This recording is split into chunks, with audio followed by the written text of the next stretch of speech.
मेरे प्यारे सज्जनों, आप सभी का हमारे इस सत्संग के प्रोग्राम में स्वागत है। साथियों, आज हम एक पल के लिए रुक कर देखते हैं। जरा आप अपने मन को टटोलिए। क्या वहां पर शांति है या एक अनजान सी दौड़ है?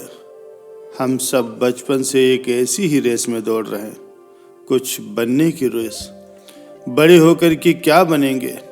आपका नाम क्या होगा? दुनिया में क्या कुछ करके दिखाएंगे? हमने सोचा था जब हम पढ़ लिख लेंगे, जब हमारे पास नौकरी होगी, बड़ा सा घर होगा, नाम होगा, तब हम शांत हो जाएंगे। लेकिन क्या ऐसा हुआ? आज हमारे पास तमाम सुविधाएं हैं, गैजेट्स हैं, पैसा भी है, पर वो नींद कहाँ है जो बचपन में आती थी? वो सुकून कहाँ गया?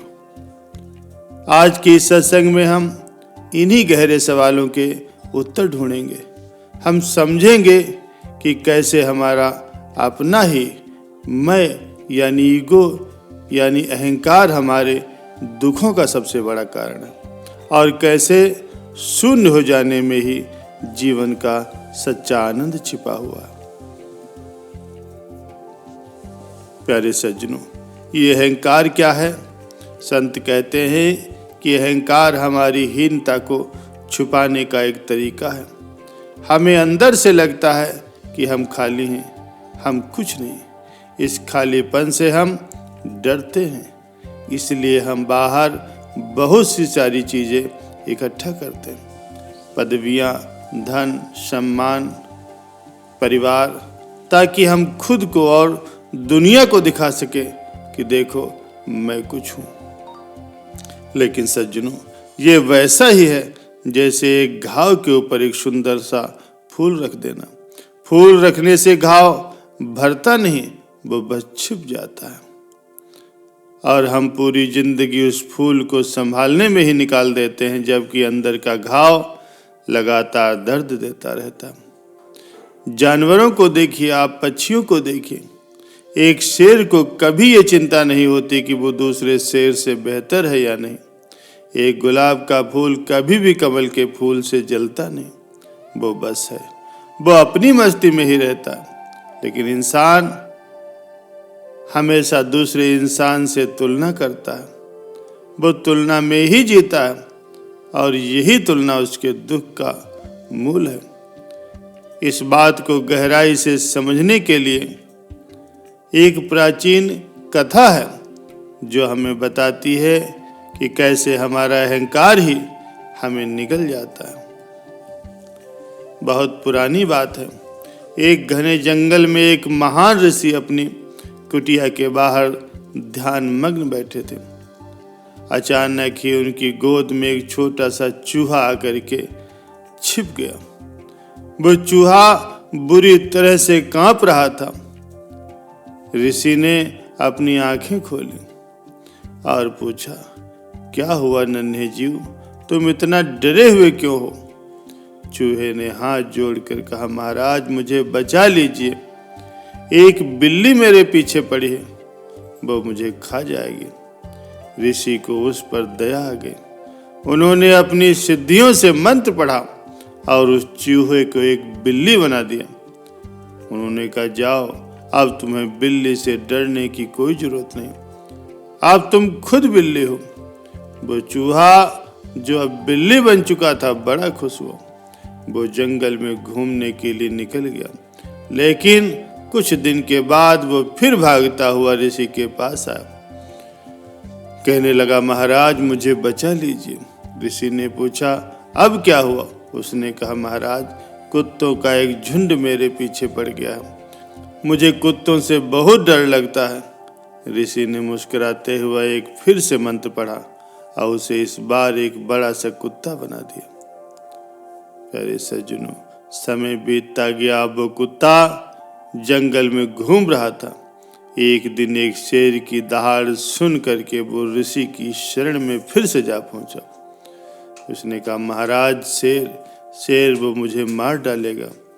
ऋषि ने कहा, बस ये आखिरी बार है, और उन्होंने उस कुत्ते को एक ताकतवर शेर बना दिया। अब वो चूहा एक शेर बन चुका था, जंगल का राजा। वो नदी के किनारे गया, उसने अपनी परछाई देखी और एक जोरदार दहाड़ मारी। उसके मन में अहंकार आ गया। उसने सोचा, मैं जंगल का सबसे ताकतवर जीव हूँ, सब मुझसे डरते हैं, लेकिन ये आदमी ये मेरा सच जानता है। वो ऋषि जानता है कि असल में मैं एक चूहा हूँ। अगर उसने किसी को बता दिया तो मेरी तो बेइज्जती हो जाएगी। ये सोचकर वो एहसान फरामोश शेर और ऋषि महाराज जी को मारने के लिए उनकी तरफ दौड़ा। ऋषि ध्यान की अवस्था में थे, लेकिन उन्होंने उसके इरादे को भांप लिया। जैसे ही शेर ने छलांग लगाई, ऋषि ने शांति से कहा, पुनः मुझको भव, यानी तो फिर से चूहा बन जा। और उसी पर वो विशाल शेर वापस वही छोटा सा डरा हुआ चूहा बन गया। प्यारे सज्जनों, इस कहानी का सार क्या है? वो चूहा हम सब हैं। हम ही अपने छोटे से मैं को बड़ा करते रहते हैं, कभी मैनेजर बन करके, कभी बिजनेसमैन बन करके, कभी नेता बन करके। हम सोचते हैं कि हम शेर बन गए, लेकिन अंदर वही डर, वही असुरक्षा, वही चूहा छिपा होता। और हमारा ये बड़ा बनाया हुआ अहंकार अंत में हमारी ही शांति को खा जाता है। प्यारे सज्जनों, जब हम शेर बनने की कोशिश करते हैं तो हम एक बीमारी का शिकार हो जाते हैं, जिसे कहते हैं तुलना। संत कहते हैं कि समाज ने हमें एक गोल सीढ़ी पर चढ़ा दिया है। इस सीढ़ी पर हर कोई एक दूसरे के ऊपर या नीचे नहीं है, बस सब एक दूसरे के पीछे भाग रहे हैं। आप अपने पड़ोसी को देखते हैं, उसने नई गाड़ी ले ली है तो मैं भी लूँगा। आप सोशल मीडिया खोलते हैं तो वो यूरोप घूमने गया तो मैं भी जाऊँगा। हम पूरी जिंदगी दूसरों की नकल करने में बिता देते हैं।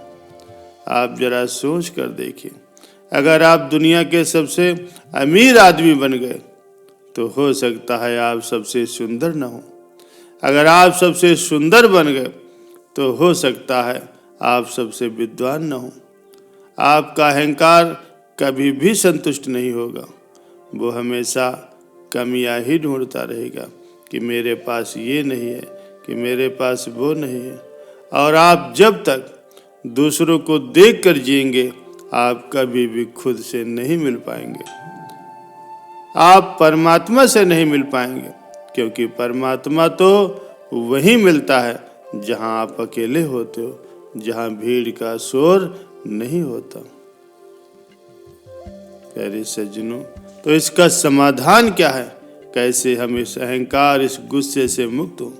इसके लिए मैं आपको एक बहुत ही सुंदर कहानी सुनाता हूँ, जो अक्सर एक जैन फकीर सुनाया करते थे।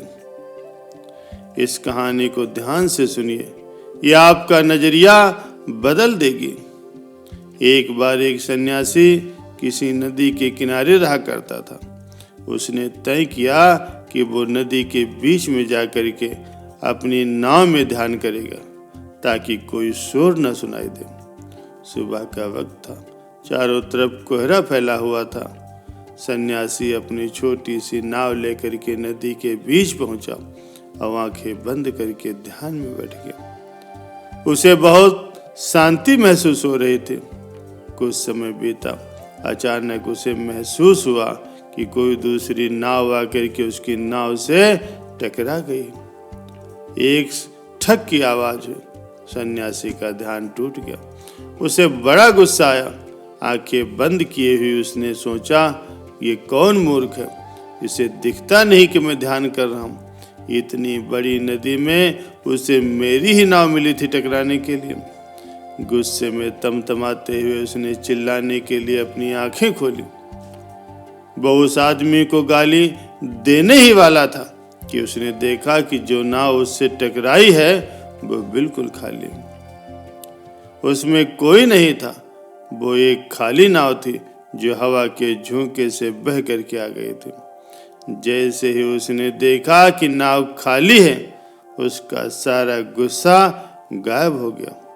अब वो किस पर चिल्लाता, किसको गाली देता, वहां तो कोई नहीं था। उसी पल उस सन्यासी को ज्ञान हो गया। उसने महसूस किया कि गुस्सा उस दूसरी नाव की वजह से नहीं था, गुस्सा उसके अंदर था। वो बस एक बहाना ढूंढ रहा था बाहर निकलने का। अगर उस नाव में कोई आदमी होता तो ये सन्यासी उसे गाली देता, उससे लड़ता झगड़ता, लेकिन चूंकि वो नाव खाली थी इसलिए वो शांत हो गया। प्यारे सज्जनों, ये दुनिया भी उसी नदी की तरह है। लोग आएंगे, हालात आएंगे, आपसे टकराएंगे। अगर आपके अंदर अहंकार बैठा हुआ है, गुस्सा बैठा हुआ, अगर आप अंदर से भरे हुए हैं कि मैं कुछ हूं, तो फिर टकराव जरूर होगा, शोर जरूर होगा और गुस्सा जरूर आएगा। लेकिन अगर आप उस खाली नाव की तरह बन जाएं, अगर आप अपने अंदर से इस मैं को निकाल दें, अपने ईगो को निकाल दें, तो कोई भी आपसे अगर टकराएगा भी तो उसे चोट नहीं लगेगी और ना ही आपको दुख होगा। संत कहते हैं कि अपने आप को खाली नाव बना लो। जब तुम नहीं होते हो तभी परमात्मा तुम्हारे भीतर प्रवेश करता है। प्यारे सज्जनों, इस शून्यता को, इस खालीपन को ही भक्ति कहते हैं। एक बांसुरी को देखिए, बांसुरी क्या है? वो अंदर से बिल्कुल खोखली होती है, उसके अंदर कोई गांठ नहीं, कोई रुकावट नहीं, क्योंकि वो एकदम से खाली है। इसीलिए जब कृष्ण उसमें फूंक मारते हैं तो अद्भुत संगीत पैदा होता है। अगर बांसुरी अंदर से भरी होती तो वो सिर्फ एक लकड़ी का टुकड़ा होती, उसमें कोई संगीत नहीं निकलता। तो हमें भी उस बांसुरी की तरह से खाली होना है। हमें कहना है कि हे प्रभु, मैं कुछ नहीं हूं, जैसा भी हूं बस तेरा हूं। मैं अपना अहंकार, अपनी चिंता, अपनी दौड़ भाग सब तेरे चरणों में अर्पित करता हूं। जिस दिन आपने ये मान लिया कि मैं कुछ नहीं हूं, उसी दिन आप सब कुछ हो जाएंगे।